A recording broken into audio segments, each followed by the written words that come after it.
ហើយជាស្ត្រីខ្មែរដំបូងបំផុតនៅក្នុងប្រវត្តិសាស្ត្រហើយមែនតើក៏ជាថ្ងៃម្សិលមិញគាត់បោះឆ្នោតជ្រើសរើសតំណាងព្រឹទ្ធសភាប្រចាំរដ្ឋដែលមានបេក្ខជនបេក្ខនារីខ្មែរ2នាក់មានលោកសែមមាសនិងលោកអ្នកស្រីវណ្ណាហាវ៉ាត់នោះហើយនឹងមានបេក្ខជន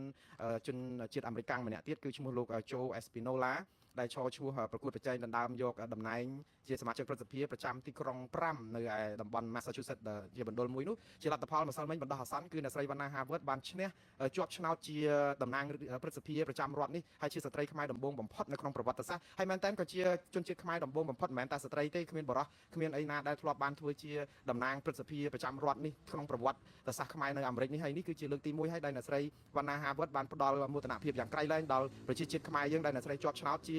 តំណាងព្រឹទ្ធសភាប្រចាំរដ្ឋ Massachusetts សំទោសថ្នាក់រដ្ឋប្រចាំតំបន់ទីក្រុង5គឺមាន Lowell មាន Draycott Pepperell Tyngsboro ហើយ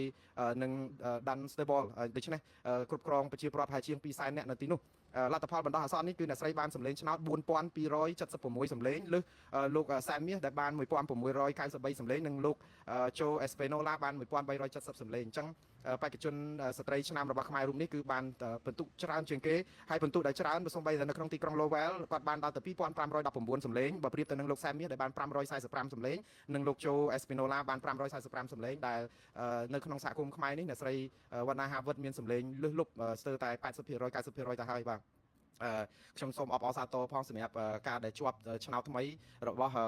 តំណាងខ្មែរស្ត្រីខ្មែរដល់ឆ្នាំនេះ